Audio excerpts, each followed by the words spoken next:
some exciting scenes from today's episode of Liberty's Kids.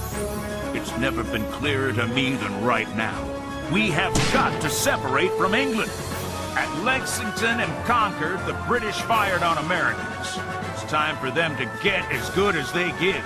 It's time for the first American attack on the Redcoats.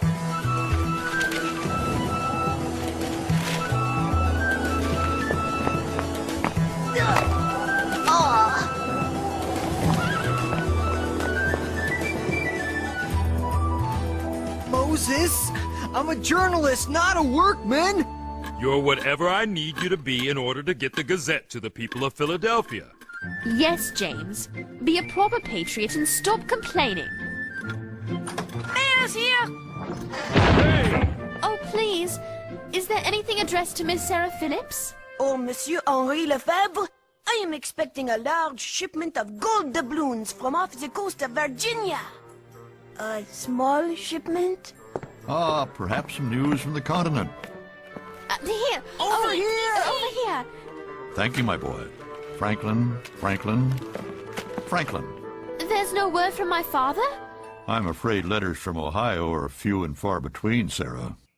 This separation cannot continue. I will make a home with him in the colonies. I vow it. Nothing for me, neither? Nothing for you either. However, I did receive these out-of-town newspapers. Finally!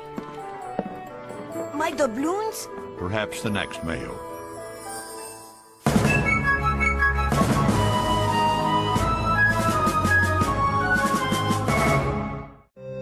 Look at this! Forced from their homes? Where? The New Hampshire Grants. Where's that?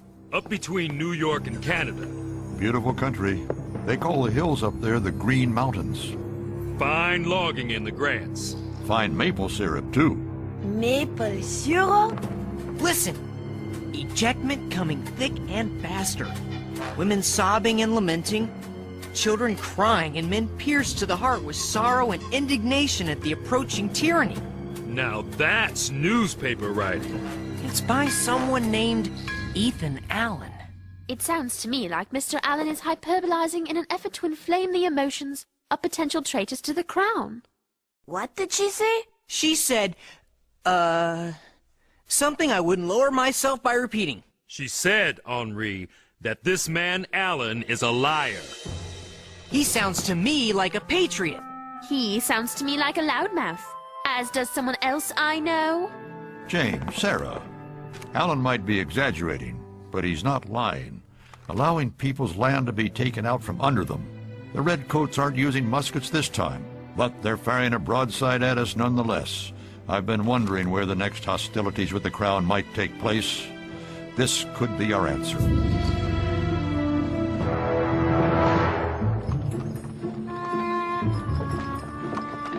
You have as much chance of filing a better story than me as a man has of walking on the moon.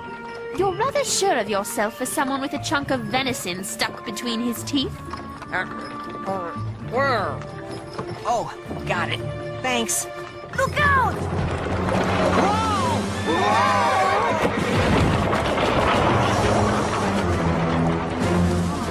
Oh, that was scary. Can we do it again?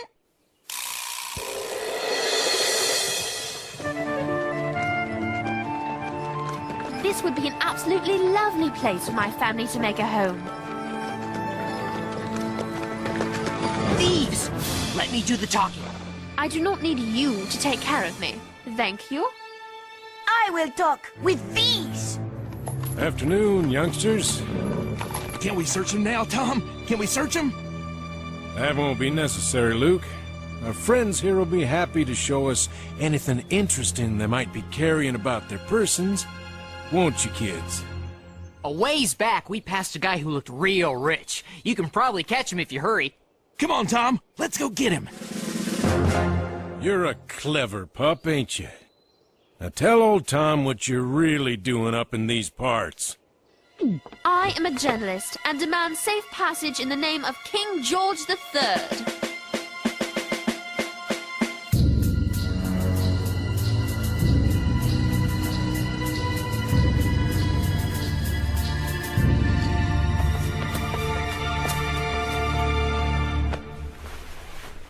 I demand to meet your leader. And I demand to meet your cook. You boys trap game in the woods and don't invite me to the feast? May I assume that you are the leader of this vile band of kidnappers and thieves? Some of the boys might take offense at your characterization, but yes, I'm their leader. My name's Ethan Allen. Ethan Allen? Ethan Allen?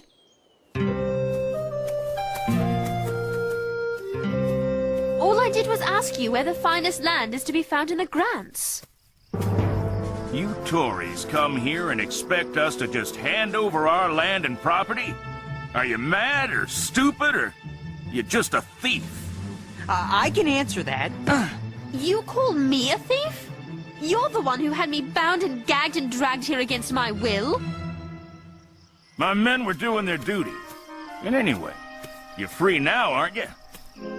If you won't show me the land, I'll go see it myself. You'll do nothing of the kind, my little redcoat. Yum, maple syrup. No more will you steal our homes out from under our very feet. And, sad to say, no more can we fight your tyranny peaceably. So often have the pleas and arguments of our lawful committees been ignored by your king. Ah! Ethan, on our way here, we saw a man riding a gilded chariot. Pendrake's back. Tom Buell, boys, Pendrake's back. Pendrake? You sure? Our young scout, Mr. Hiller, saw him. Miss Phillips, it looks like you'll get to see a fine Grant's home after all.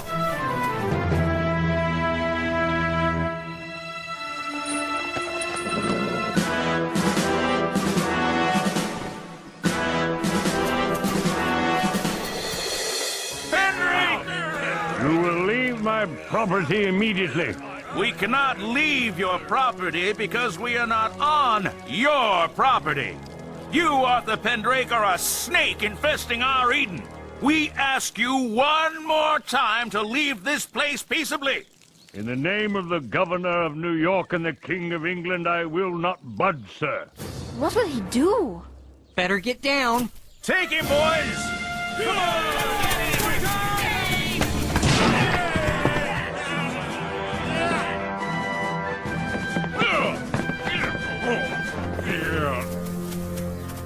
Anyone else in the house? No, Ethan. Set the horse free.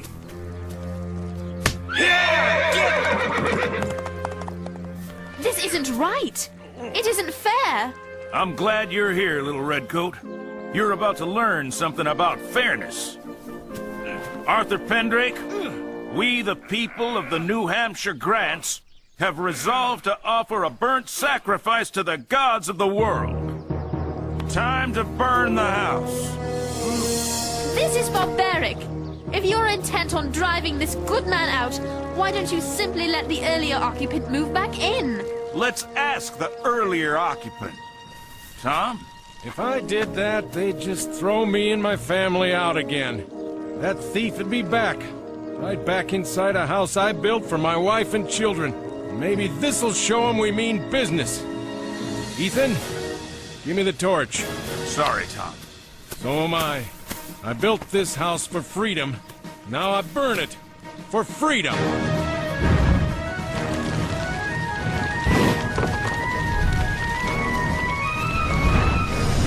Go your way now. To the devil with your governor, laws, king, council, and assembly.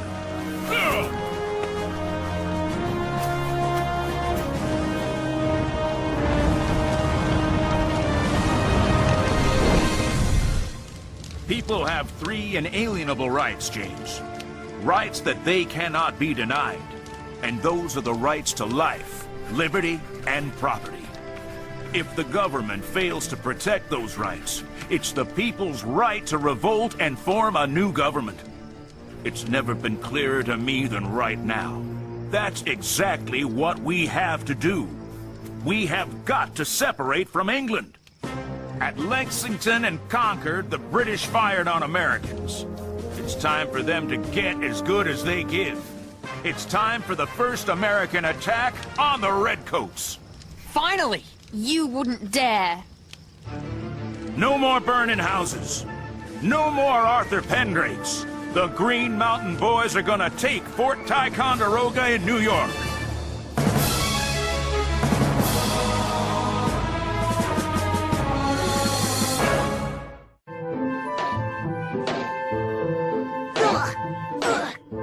If they won't give me maple syrup, I will get my own! Sacre bleu! A redcoat! Violence, Colonel Allen, is never justified. It's the people's right to revolt. Just where did you get your outrageous excuse for a political philosophy anyway? Well, let me think. Ah, I remember now. That's right, Mr. John Locke from Pensford, England. Oops!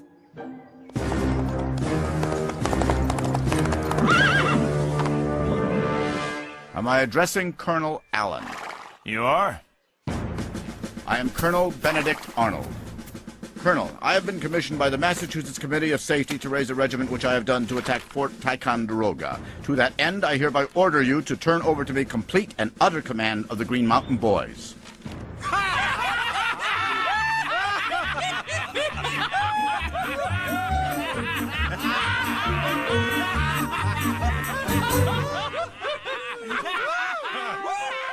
Well, Colonel, with all the respect due a man of your high rank and obvious importance, I formed this battalion, these are my men, and I'll be darned if some little red peacock is gonna strut in here and start giving them orders. This is not a request, Colonel. This is an order. If you will not obey it, I will force you to obey it. You and every single one of your so-called soldiers.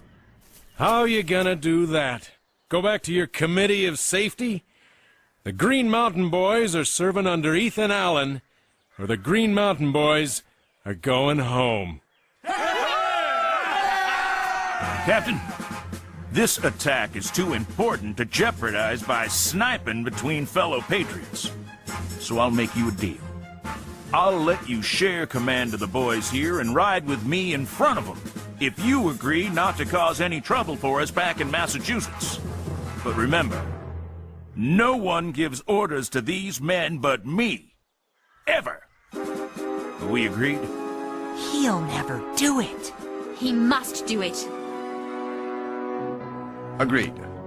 Colonel Allen! A redcoat riding this way on a white horse with a bright red jacket. He was a shrimp, but he... Did you spot the British soldier too, monsieur?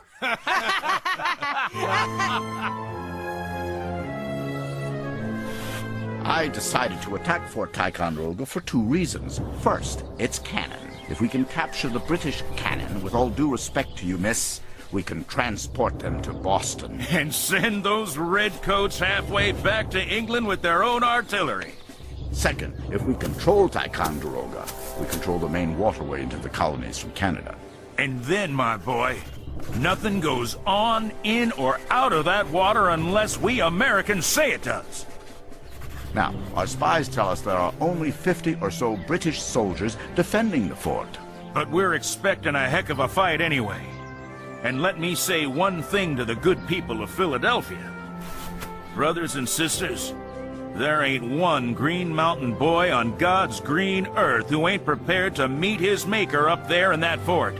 Because, Miss Phillips, every man here, no matter how uncouth, how rough, how rude, is profoundly committed to fighting for America's freedom to the last beat of his heart. Colonel Arnold, I wonder if I might ask you a favor? Yes, Miss Phillips? Colonel, I request permission to join you and the Green Mountain Boys in your attack on Fort Ticonderoga. Might I be permitted to accompany you on your attack? I'm afraid that's out of the question. Son, what you're asking is highly irregular. Sir, with respect, the people of Philadelphia need to know the story of the colony's first attack on the Crown. Sir, the people of Philadelphia need to know the story of America's first attack on the tyrannous mullions of King George III. That's minions. Well, I suppose in their way the Green Mountain Boys are highly irregular too. You'll stay as much out of harm's way as possible. Yes, sir! I don't doubt that the Pennsylvanians need news of our attack, Miss Phillips, but I'm afraid they'll have to get it from someone less qualified than yourself. I simply cannot permit a proper young lady to accompany troops into combat.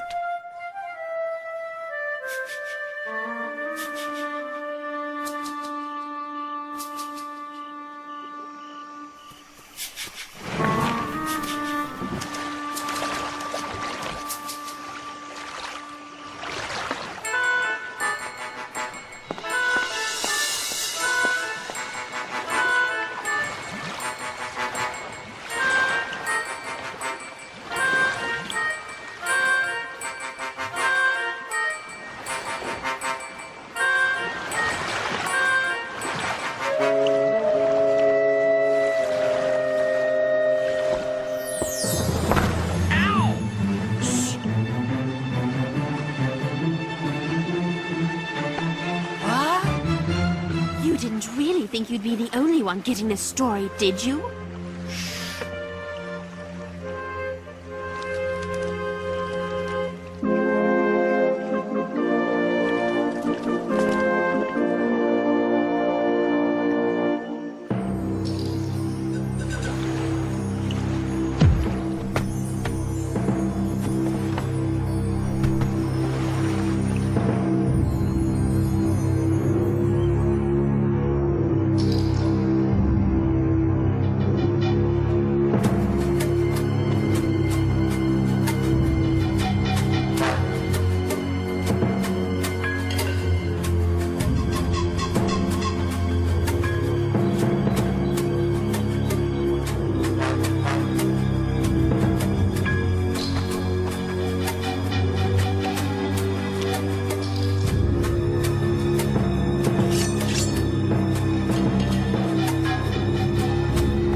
Misfire!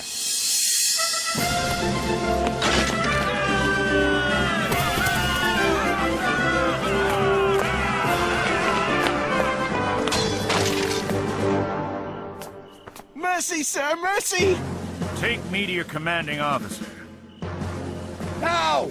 All right, all right.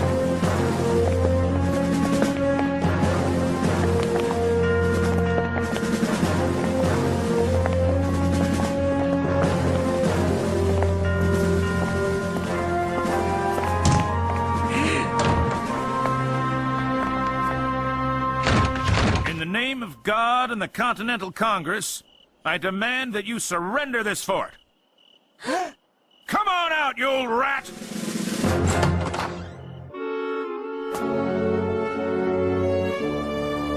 My sword, sir.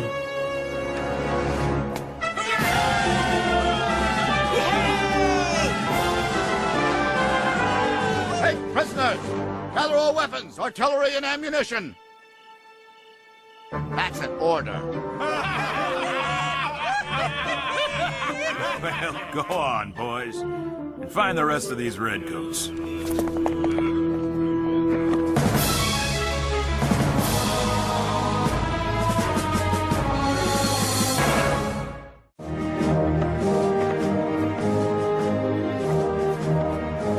Gather the artillery, collect the cannonballs and musket shot outside.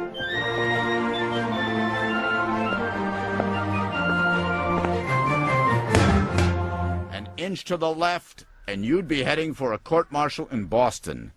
Oh, so sorry, sir. I notice you got your story after all, Miss Phillips. I do hope we meet again under more favorable circumstances. I believe you would like my father. Major Phillips, retired. I understand he was a fine soldier. Please send him my best regards. I shall do so, Colonel. I had dreamed that he might join me in the grants someday. But I have recently learned that the New Hampshire grants are no place for our family to make a home. We'll eat heartily tonight. Look at all this food. No wonder the redcoats didn't fight us. They were too fat and happy from all this jerky. All this without firing a shot! We're gonna whip those redcoats in no time! Don't get cocky, son. We've a long way to go before we win our freedom. Hold on there, Edward.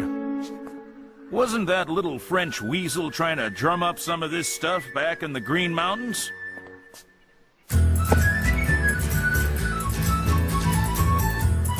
Dr. Franklin will put my story on the front page. He'll put mine on the front page. Dr. Franklin is many things, but he is not insane. Papers ready.